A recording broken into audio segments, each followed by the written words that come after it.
उत्तर प्रदेश में विधानसभा 2022 के चुनाव को लेकर सरगर्मियां तेज हो गई हैं, जहां सभी पार्टियां अपने अपने प्रचार में जुट गई है। वहीं साधना न्यूज के संवाददाता राम कुमार सिंह के जगदम्बा सिंह पटेल से खास बातचीत की। बता दें कि जगदम्बा सिंह पटेल समाजवादी पार्टी चुनार विधानसभा से पूर्व विधायक रह चुके हैं। विधानसभा 358 से हमारे साथ मौजूद है पूर्व विधायक जगदम्बा सिंह पटेल।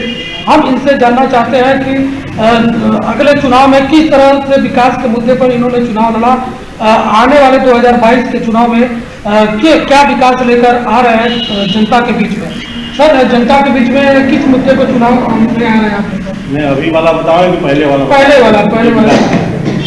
ऐसा है कि पहली बार मैं विधानसभा चुनाव 2007 में लड़ा था और 2007 में माननीय मुलायम सिंह यादव जी ने चुनार में गंगा नदी पर पुल का शिलान्यास किया था।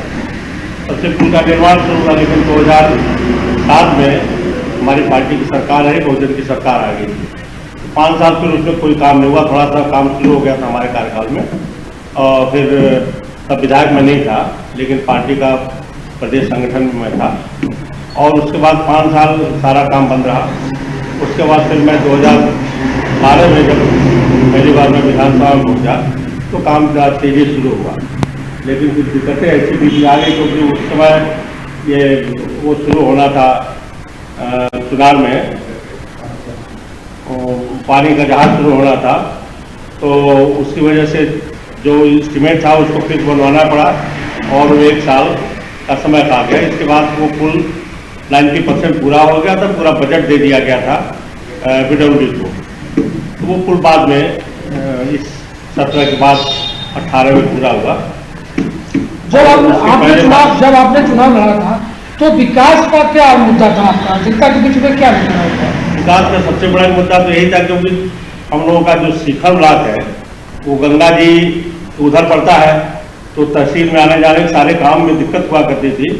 और कई बार यहाँ पे बाढ़ में कई लोग डूब चुके थे, कई बार नौका दुर्घटना हुई थी, जिससे मेरे दिमाग में सबसे पहले ये था कि अगर चुनार का विकास होना है तो गंगा नदी पे पुल चाहिए। अब पुल का मैंने शिलान्यास करा, आज पूरा होकर चल रहा है।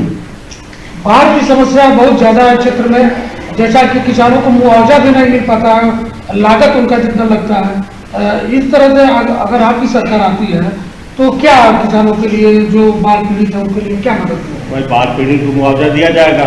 बाढ़ तो देख के यहाँ आने आना है, क्योंकि गंगा का बेल्ट है, हम लोग उसी बेल्ट में रह रहे हैं हमेशा से, तो बाढ़ तो आता है, बाढ़ से बहुत वो नहीं होता दिक्कत, लेकिन मुआवजा मिलना चाहिए। भाजपा सरकार ने मुआवजा दिया नहीं, हमारी सरकार ने दिया, जैसे बाढ़ आया था। तो अभी उनका काम हो जाने और हमारी सरकार आएगी जब हम, बाढ़ तो आता है, बाढ़ से बहुत वो नहीं होता दिक्कत, लेकिन मुआवजा मिलना चाहिए।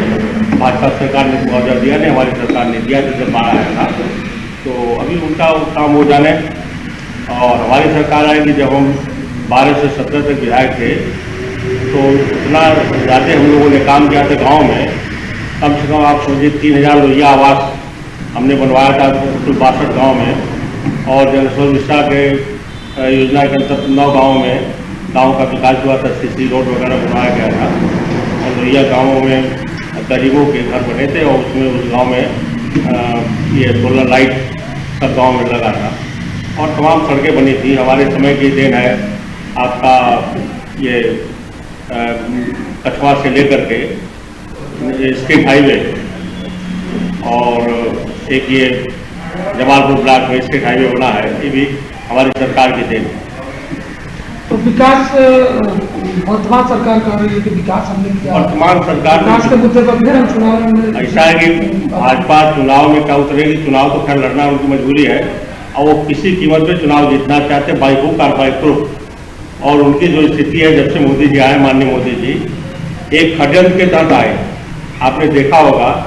अब चूंकि स्थानीय मुद्दों की बात करना चाहिए, लेकिन राष्ट्रीय मुद्दे इसलिए आते हैं कि एक षड्यंत्र के तहत वो दिल्ली की कुर्सी पर कब्जा हुए और वो षड्यंत्र शुरू हुआ था विनोद राय से, कैब CAG थे विनोद राय।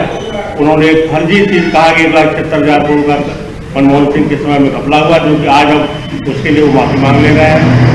बाबा रामदेव लगे थे, बाबा रामदेव ने कहा कि 35 रुपये का पेट्रोल मिलेगा। 400 लाख करोड़ भारत का विदेशों में धन स्विट्जरलैंड स्विस बैंक में है। अब पूरी पोथी दिखाते थे कि मेरे पास ये पूरा प्रमाण है कि इनका पैसा है। सरकार बन गई, फिर वो गायब हो गए। और एक वो रालेगढ़ सिद्धि से आए थे, वो महात्मा गांधी के दूसरे अवतार थे, वो आज भी कहीं पता नहीं चल रहा। और लोकपाल बना ले कुछ बना, तो इस तरह से लोगों ने देश को धोखा दिया है और काम कुछ नहीं करते। केवल काम इनको करना 4-10 इनके जो कारपोरेट्स हैं, अंबानी हो गए, अडानी हो गए, इन्हीं सब के लिए वो काम कर रहे हैं। आम जनता तो इतनी बुरी तरह त्रस्त है, आदमी ने मन बना लिया कि इनको किसी भी कीमत पे हटाना। 2022 में किस तरह से आप आगे चुनाव मैदान? भाई 2022 में हम लोग गाँव घूम रहे हैं, पब्लिक के गिरवान को देख रहे हैं, समझ रहे हैं पब्लिक परेशान है। न यहाँ कहीं देखिए भ्रष्टाचार तो चरम पर है इस सरकार में। इतनी भ्रष्ट सरकार तो आज तक आई नहीं। भले वो कह दे कि भ्रष्टाचार नहीं है, लेकिन केवल रफाजी करते हैं वो लोग। अब भ्रष्टाचार तो बहुत बुरी प्रकार थे, वो आज भी कहीं पता नहीं चल रहा।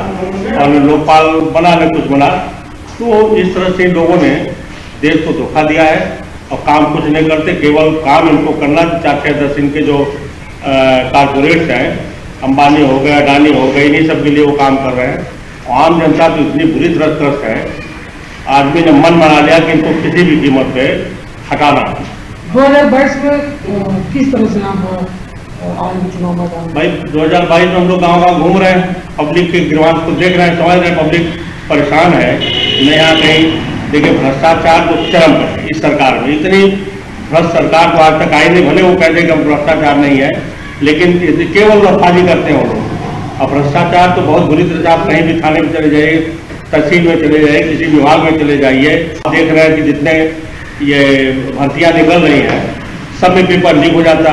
तो लीक कोई दूसरा नहीं कराता, ये सब सेटिंग है, उससे पैसा लेते हैं। और जो लीक हो गया तो कुछ धरपकड़ करेंगे, बाद में छोड़ देंगे। और जो लीक नहीं हुआ उन्हें कई करोड़ रुपए बना लेते हैं। तो इनका पूरा एक स्कैंडल चल रहा है, कहीं नौकरी नहीं करेंगे। और सबसे बड़ी चीज़ तो जो SC, ST, OBC माइनॉरिटी है, OBC को SC को इन्होंने इतना परेशान कर दिया है। सारी जितनी नियुक्तियाँ हैं, किसी में OBC के आरक्षण का पालन नहीं हो रहा है, और लंबी चौड़ी बातें करेंगे। और राष्ट्रीय स्तर पर तो और बुरी स्थिति है।